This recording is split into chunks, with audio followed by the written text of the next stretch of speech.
Девчонки, всем привет! Сегодня я бы хотела вам показать мою коллекцию лаков для ногтей. Вначале хочу оговориться, что маникюр я делаю сама дома обычными простыми лаками примерно года 3 уже. До этого 7 лет я делала покрытие гель-лаком. Сейчас у меня достаточно минималистичная система как и ухода за ногтями и руками, так и в принципе коллекция лаков. Поэтому все, конечно, относительно, но особо чувствительных мастеров маникюра или девчонок, кто придает этому процессу очень большое значение, я попрошу вас проявить лояльность и принять, что не каждая девушка уделяет такое большое внимание этой бьюти-сфере. А что я жду вообще, в принципе, от маникюра? Я жду быстроты и простоты его исполнения. Я не придираюсь к каким-то мелочам и изъянам. Мне не особо актуальна длительность носки лаков, поэтому отзывы у меня будут соответствующие. Я примерно каждые 3 дня их стираю. Это связано с тем, что я работаю из дома, мой муж работает из дома, у меня 2 детей. Сейчас я также домохозяйка, соответственно, я очень много готовлю и выполняю каких-то дел по дому, и маникюр просто не выдерживает. Мне нравится его быстро обновлять, чтобы это занимало максимум 15-20 минут, и чтобы я делала это 2 раза в неделю. Все. Соответственно, у меня определенные требования к лакам. Я не люблю лаки, которые нужно наносить больше 2 слоев. Я просто не понимаю их существования в природе. Я не понимаю, зачем они и для кого. У меня нет в коллекции лаков, которые долго сохнут. Я не использую ни базы под лак, ни сушки, потому что все это утяжеляет и удлиняет процесс маникюра. Кроме того, я не держу лаки, которые тинтуют ногтевую пластину, и лаки, которым нужен топ, чтобы они блестели и выглядели аккуратно. Я озвучила свои принципы в подборе лаков, теперь давайте покажу. Сначала также хотела показать минимальный набор приборов для маникюра, которые я использую. 2 средства для педикюра, которыми я пользуюсь. Максимально просто, максимально эффективно. Алмазная пилка у меня в коллекции уже 3-й год. Ей очень я довольна. И вот такой вот крем от The Act для ног. Он с мочевиной, прекрасно смягчает стопы. После рождения 2-го ребенка у меня были проблемы трещин на стопах. И я регулярно ходила к мастеру педикюра. Решить проблему трещин мне помогли 2 способа. Во-первых, я перестала делать аппаратный педикюр. Я просто делаю педикюр пилкой. И второе, у меня был крем от Givol. Как только мне стало лучше, я перешла на обычный крем. The Act очень бюджетный, и мне нравится, как работает. Для самого маникюра у меня также все минималистично. Обычные щипчики, бафик, вот такие вот пилки. Прекрасный крем для рук от Bath & Body Works. Он у меня уже заканчивается, он мне очень нравится, очень питательный, с удовольствием бы его повторила. И вот такие вот штучки, это пластиковые палочки для маникюра. Я очень рада, что перешла на пластиковые, потому что взяла набор из 10 штучек, и мне хватит его на всю жизнь. А деревянные палочки для маникюра, они хоть и мягче, но тем не менее деревянные палочки теряют внешний вид свой и могут расслаиваться. Вариант пластиковых палочек мне очень понравился, просто с ними нужно быть немного осторожнее. Наконец-то можно перейти к самим лакам. Во-первых, у меня есть вот такое вот покрытие железный укрепитель от Релуи. Подпишу, если ошибаюсь, по-моему, это белорусский производитель. Мне очень нравится этот лак. Он должен иметь укрепляющее свойство. Я такового не заметила. Мне просто очень нравится, как с ним смотрится нюдовый маникюр а-ля голые ногти. Наношу в 1 слой. На следующий день могу нанести 2-й слой.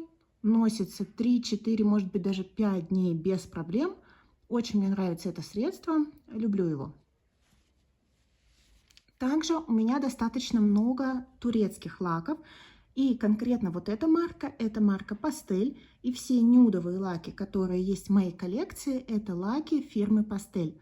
Для меня они стали хорошим заменителем бренда Essie, который ушел из России. И когда я восполняла коллекцию именно нюда, я брала именно эту марку. Мне нравится, как они носятся. 3 дня без проблем, потом у меня начинаются сколы, но все-таки хочу обратить ваше внимание, что я практически 3 раза в день готовлю каждый день. Я не использую ни базу, ни топовое покрытие. Принципиально просто потому, что все равно менять маникюр через 3-4 дня. У меня есть светлый полупрозрачный нюд. Ему, к сожалению, нужно 2 слоя, что меня не очень радует. Я, если найду номера оттенков, потому что у меня тут стерлось уже все, я вам подпишу, потому что, по-моему, лаки пастель можно купить на российских маркетплейсах. Также у меня есть такой бежевый нюд. Его уже можно нанести в 1 слой. Розовый нюд и такой темно-серо-коричневый нюд. Мне очень нравится, какая у меня сейчас подборка нюдовых лаков, и они меня абсолютно устраивают. Также от Пастель у меня есть 2 около нюдовых лака. Также для меня являются повседневными и носибельными. У меня есть светло-серый от них оттенок 610. И у меня есть оттенок 317. Очень красивый темно-серый цвет. Все лаки на ногтях я покажу в фото, которых буду прилагать, потому что буквально в феврале я переделала маникюр со всеми своими лаками и избавилась от тех, которые мне не нравятся. У меня есть еще несколько лаков турецких производителей. И, во-первых, это лак Galagraphic от Golden Rose. Мне он очень нравится. Сейчас, наверное, не будет видно, ну вот немножко ловится. Но это такой темно-серый голографик. Вот на попке видно. У меня это оттенок 07. Он очень хорошо идет зимой с какой-то серой, серебристой, черной одеждой. Потрясающе, мне он очень нравится. И также у меня осталось 2 лака от бренда Mara, тоже турецкие. Это очень классные плотные блестки. Здесь настолько высокая концентрация блесток, что, покрывая ногти на 2 слоя, мало того, что вы получаете очень плотное покрытие, непрозрачное. То есть это просто блестки будут. И они очень долго держатся и очень быстро сохнут. И классно смываются, не прилипая к ногтевой пластине. Я очень люблю у Мары вот именно эту серию. У меня еще был золотой оттенок, но я его расхламила, потому что, ну, как правило, золотые блестки я себе не делаю. 2 года пролежал он у меня, я им не пользовалась, поэтому выбросила. Также сняла с них колпачки, потому что они отваливались.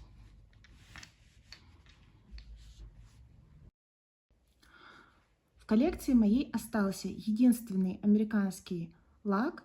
Это Essie. Все остальные мои Essie закончились либо испортились. У меня это оттенок бордо. И для меня, для моих ногтей, для цвета кожи на моих руках, это идеальный красный цвет. Я его очень люблю и, в принципе, достаточно часто выгуливаю, но в осенне-зимнее время. Летом я предпочитаю немножко другие маникюры.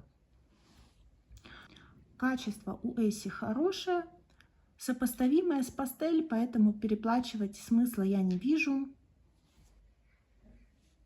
Все остальные лаки в моей коллекции от российских производителей. Больше всего у меня лаков от бренда Масура или Мазура. Я до сих пор не выучила название. Тем не менее, давайте их смотреть. В моей коллекции есть 3 оттенка со слюдой. Мне очень нравится, как смотрятся такие лаки, очень нежно и естественно. У меня это оттенки золотое макраме, клубничный фраппе и золотое облачко. Вот эти 2 оттенка я люблю безоговорочно. Они очень красиво сидят, хотя требуют 2 слоев. Вот этот оттенок я не очень люблю, потому что он полосит, но я нашла к нему подход. Я сначала наношу релуи, потом вот этот, и тогда все сохнет в принципе быстро и не плешивит. Все равно этот лак, он слабое звено в моей коллекции. Также у меня есть вот такой очень красивый оттенок, он называется «Окутавшая нежностью». Такой весенний, очень красиво на ногтях смотрится и очень долго держится. Обожаю вот этот вот оттенок. Он называется «Звездная ночь». Этот лак у меня самый использованный, наверное. Его примерно вот столько. Очень люблю черные ногти, но нравятся черные ногти с изюминкой. И брала вот такое покрытие топ, но вообще им не пользуюсь. Лаки Масура мне нравятся, но не все. Некоторые, конечно же, плешивят, а принять то, что лак нужно наслаивать на 3 раза, я просто не могу. Кроме того, эти колпачки, как вы можете видеть, они не очень опрятно выглядят, и уже облупилась у меня краска с бутыльков. Вот эту проблему грязного колпачка я решила ацетоном. То есть, протерев ацетоном, я навсегда лишила колпачки, часть колпачков липкости. Также у меня в коллекции 2 топа от Step. Тоже российский производитель, очень бюджетные у них лаки. Мне нравятся эти матовые топы, потому что они делают обычный лак однотонный очень интересным. У меня вот такое золото и вот такое серебро с черными точками. Очень симпатично получается. Оттенки опять же подпишу. Также у меня в коллекции 3 лака Bow. Давайте, наверное, по порядку. Вот это самый наименее любимый. Он очень красивый в тюбике. Называется этот оттенок Dreamcatcher. Но этот лак смотрится слишком бледно на ногтях. Я приложу фото. Мне не нравится ни как проявляется термоэффект, ни как он в теплом состоянии выглядит. Его я ношу меньше всех. Вот этот лак я очень люблю. Он очень тоненько ложится, не плешивит, быстро сохнет, но достаточно быстро появляются сколы. Опять же, да, мы помним, что я не усиливаю никакими дополнительными покрытиями лаки. У меня это оттенок синтетик. Мне он нравится, я его очень люблю. Он очень красиво смотрится летом и осенью с какой-то такой одеждой. Зелено, хаки, коричневый. Он очень красивый и красиво переливается. И у меня есть вот этот вот еще In the Deep. И это очень красивый лак, очень глубокий цвет. Многослойные вот эти разноцветные блестки, кусочки слюды. Очень красиво смотрится. У меня он почему-то ассоциируется с Хэллоуином и с осенью. Также у меня есть 2 лака Tintberry. Это одна из моих любимых марок. Вот этот вот лак синий вообще один из самых моих любимых в коллекции. Я его обожаю. Это лак, который плотно ложится в один слой, быстро сохнет, долго носится. У него очень красивый глубоко синий цвет. Такой правильный, знаете, не пошлый, не яркий, а такой очень глубокий. Мне очень нравится, как смотрятся ногти с этим лаком. Ему уже больше 3 лет, и он даже не начинает засыхать. И его здесь достаточно много, хотя я его люблю и делаю маникюры им достаточно часто. И вот это мое недавнее приобретение. Ужин при свечах. Очень красивый тоже цвет, который переливается из зеленого в бордо. Очень красиво. Мне нравится, как смотрится на ногтях. Наношу в 2 слоя. Носится хорошо. И последние 2 лака. Это марка, с которой я познакомилась недавно. Это 2 скриптора. И мне очень нравится качество этих лаков. Во-первых, есть у меня вот такой красавчик. Это оттенок Тартар. И это эффект стекла, да, наверное, как это называется, подпишу. Такой коричнево-красный лак. Обалденный лак. Мне очень он понравился. Супер смотрится на 2 слоя. Долго носится, хорошо держится, без всего. Классно будет на осень. Я прям в предвкушении буду с удовольствием его носить. И оттенок Лепрекон. Обалденный лак, светло-зеленый, с фиолетовой слюдой, не полосит, быстро сохнет. У меня это сейчас 2 слоя. Я его очень люблю. На лето он просто самое то. Также я знаю, что относительно недавно, примерно полгода назад, на рынок вышла марка Nabio, но у меня от них нет никаких лаков, потому что что-то мне пока ничего не приглянулось. Но зато у меня от них есть вот такой баттер для кутикулы. Это баттер с ароматом миндальной латте. Я его очень люблю, он мне нравится, он хорошо смягчает кутикулу, хотя в принципе она у меня в неплохом состоянии. Вот этому маникюру без всяких поправок, ну, 2-й день. Вот так сейчас выглядит моя актуальная коллекция лаков. Конечно, есть в ней такие слабоватенькие продукты, но в основном я здесь все люблю, и пока и дополнять коллекцию не хочу, и не хочу ни от чего избавляться. Для себя я поняла, что не могу носить маникюр в отрыве от общего образа, в отрыве от одежды. Именно поэтому здесь лаки либо нюдовых цветов, либо таких серо-черно-красных, что для меня тоже, ну, около нюд, либо моих любимых оттенков, в которых у меня и выполнен гардероб. Весной это что-то розово-фиолетовое, а летом это что-то бежевое, зеленое, цвета хаки. В общем, вот так. Я убрала из своей коллекции все цвета, которые не подходят к моему оттенку кожи на руках. Это оранжевые, ярко-зеленые оттенки, слишком чистые цвета. Все это не для меня.